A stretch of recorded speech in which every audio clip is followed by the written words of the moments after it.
Buenas tardes, bienvenidos al campus de la Universidad Francisco Marroquín. Tenemos esta tarde con nosotros al doctor Eduardo Noya.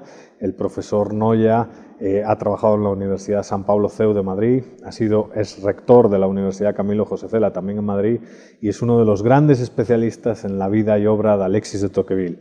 Hoy dedicaremos una breve cápsula a reflexionar sobre Tocqueville y su relación con América Latina. Pero quizás, profesor, la primera pregunta sería: ¿cuáles son los grandes aportes de Tocqueville, de Alexis de Tocqueville? ¿Cuál es su mayor aportación a la teoría política? Bueno, lo más importante que ha hecho Tocqueville en la teoría política liberal y democrática es señalar que los sistemas políticos democráticos pueden ser los mejores sistemas políticos posibles o los peores sistemas políticos posibles.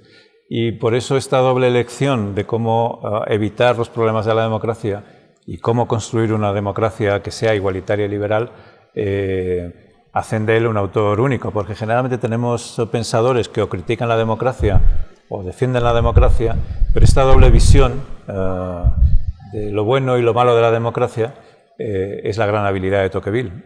Al mismo tiempo, promover una democracia liberal y llamar la atención sobre los peligros que se corren si la democracia no es liberal. Claro. Y cuando vemos la relación entre América Latina y Tocqueville, ¿qué podemos descubrir, Porque en conversaciones durante esta semana de visita ha nombrado textos interesantísimos en las opiniones de Tocqueville sobre América Latina como región o sobre México. ¿Qué nos puede complementar en ese sentido? Pues habría dos cosas importantes. La primera, que Tocqueville dice en La democracia en América, que hay que tener mucho cuidado de pensar que una democracia existe porque las leyes, las constituciones son democráticas. Y el ejemplo que él da es México. Dice: México ha copiado la Constitución americana, la ha adaptado, la ha traducido y piensa que es un país democrático, estamos hablando de 1831, simplemente porque ha hecho eso, cuando la democracia es un proceso, es un mecanismo mucho más complejo que simplemente la creación de unas instituciones o de unas estructuras legales. Eso es, yo creo que el primer aspecto importante. El segundo, que es una lección de carácter general, es la parte final de la democracia en América. Tocqueville habla mucho de lo inevitable que es la llegada de la democracia, habla mucho de cómo es imparable el avance de la igualdad en el mundo. Pero acaba la democracia diciendo: lo más importante que deben de saber las personas y los pueblos es que el destino no está escrito, que tanto los ciudadanos como los países pueden decidir por sí mismos lo que quieren hacer. Y eso es una lección importante para América Latina y para el mundo en general. Claro. Hay dos cuestiones que son interesantes, para un poco hablar de la América Latina de ayer y de hoy, Que es que una democracia no puede vivir sin demócratas.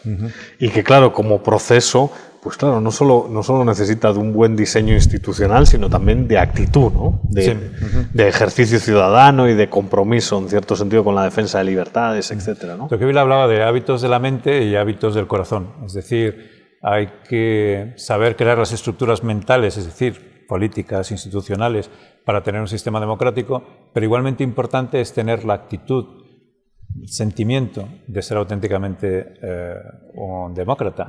Y por lo tanto, una cosa sin la otra producen sistemas políticos formalmente democráticos, pero con problemas. La gran dificultad es crear los sentimientos o las sensaciones de libertad en los individuos. Claro. Desde su punto de vista como especialista en Tocqueville y viendo la situación actual de América Latina, que es una región de luces y sombras en cuanto a democracia y en cuanto a protección de derechos y libertades, ¿Cuál sería el diagnóstico tocquevilliano? ¿Sigue sin haber ciudadanos comprometidos con la defensa de las libertades y del proceso democrático? Sí, pero quizá Tocqueville diría: esto es así, pero sin embargo no se puede decir que la situación sea muy distinta en el resto del mundo. Claro. Es decir, no separaría mucho América Latina del resto de América y del resto del mundo, porque los fenómenos son ya globales, no son específicos de una parte del mundo distinta del resto. Así que Tocqueville diría: la democracia, y hablaría en términos muy generales y globales, la democracia está en una situación compleja y difícil en este momento. Un tema que hemos hablado fuera de cámara y que sin duda siempre he encontrado muy interesante en Tocqueville es la cuestión de los gobiernos locales, ¿Qué tan importantes son los gobiernos locales para construir democracias sanas, ¿no? Democracias liberales. ¿Cómo es su visión ahí al respecto? Porque... Bueno, Tocqueville decía que los municipios eran las escuelas de libertad y extendía la reflexión también a los grupos y las asociaciones.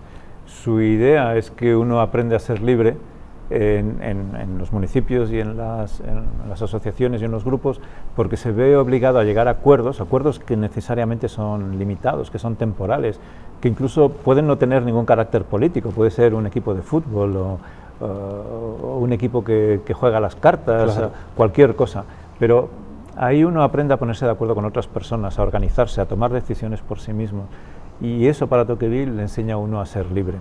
De tal manera que si uno aprende en asociaciones, en grupos, en los municipios, en pequeñas decisiones, a llegar a acuerdos con personas que tienen opiniones y puntos de vista contrarios, es capaz de trasladar esa actitud al mundo político, a la gran esfera política, y generar ahí libertad. La libertad es un sentimiento que debe generarse todos los días. Y Tocqueville decía que un buen sistema político, una buena democracia, sería aquella en la que todos los ciudadanos participasen de manera igual en la producción de esta libertad diariamente. Eso es una democracia liberal. Claro, es una concepción realmente muy interesante, porque es una concepción bottom-up, ¿no? De abajo arriba, de verdad, con una fuerza social, un tejido que sirve para sostener toda la estructura que va por encima de ellos, ¿no? Claro, la democracia no la hacen las estructuras, ni las leyes, ni las tradiciones, ni la cultura, ni la nación, la hacen los ciudadanos. Sí, sí.